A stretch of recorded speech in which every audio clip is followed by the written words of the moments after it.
Queridos irmãos e irmãs, chegamos ao segundo domingo do tempo comum.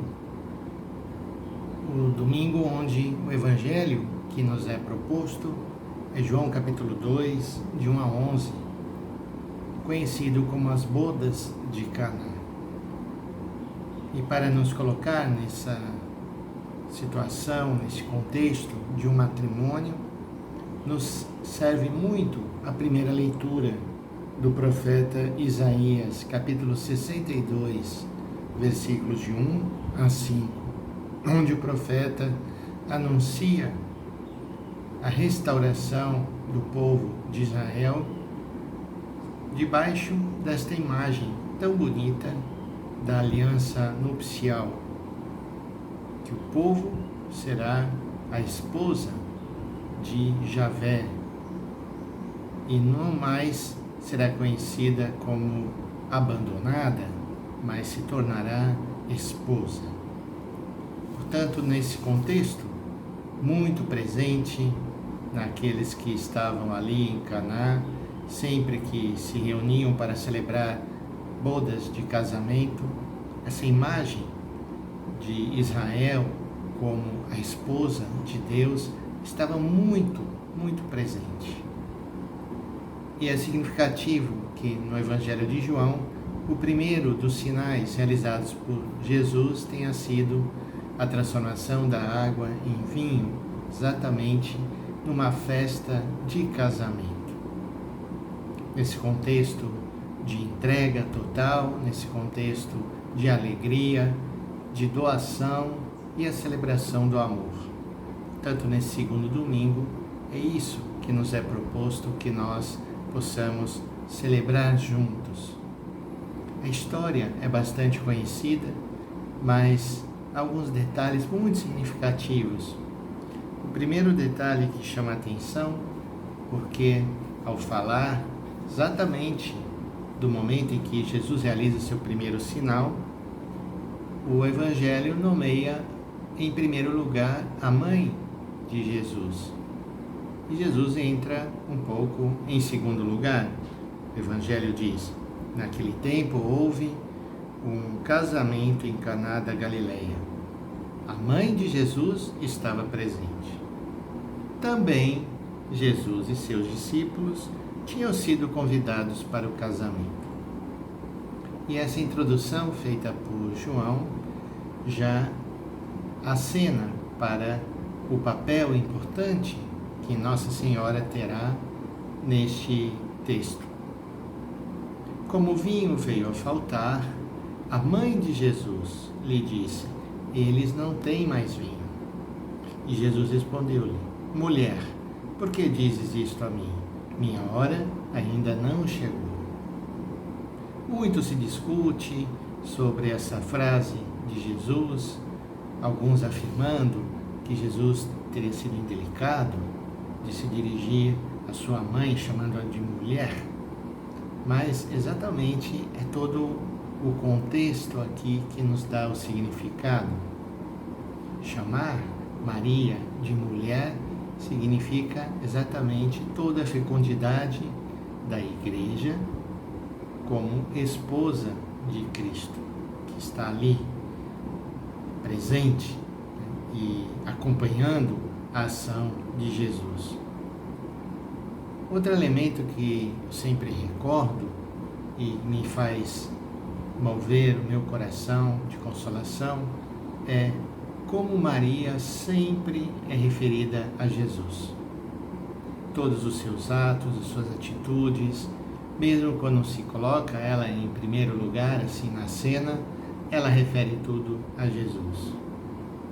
Por isso, quando ela percebe que começa a faltar o vinho na festa, que seria desastroso, ela se dirige ao seu filho.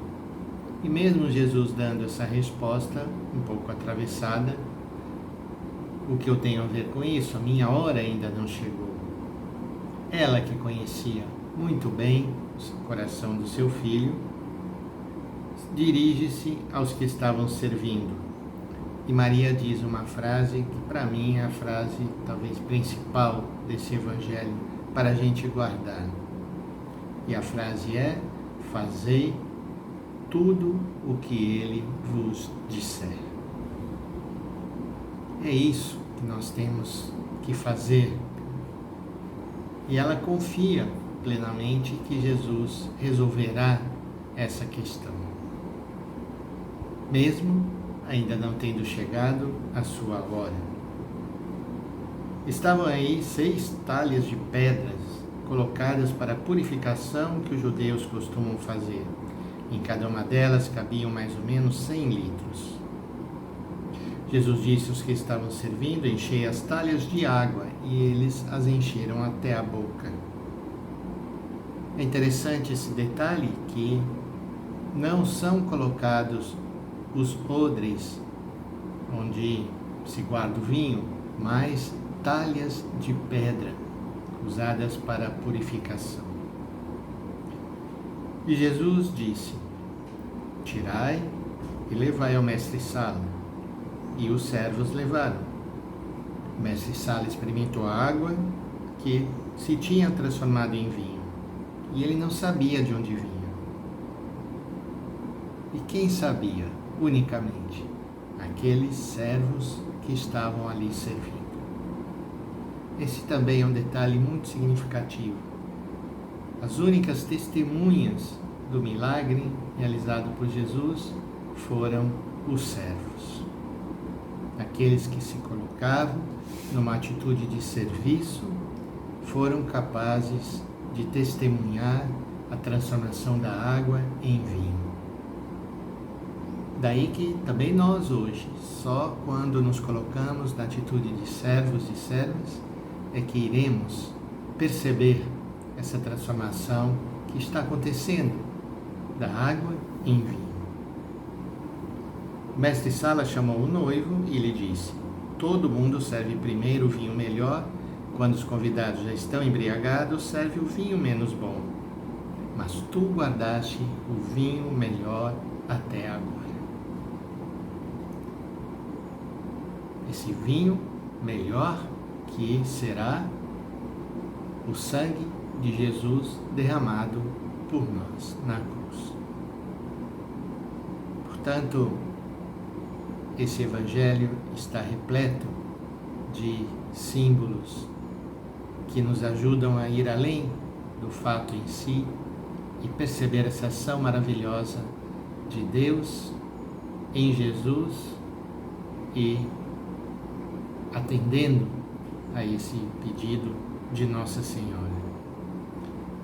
Este foi o início dos sinais de Jesus. Ele o realizou em Caná da Galileia, manifestou sua glória e seus discípulos creram nele. Peçamos então, irmãos e irmãs, neste domingo, que o Senhor nos ajude também a nos colocarmos nesse contexto de uma festa de casamento, onde somos chamados a nos alegrarmos com os noivos que contraíram o matrimônio e participar da sua alegria.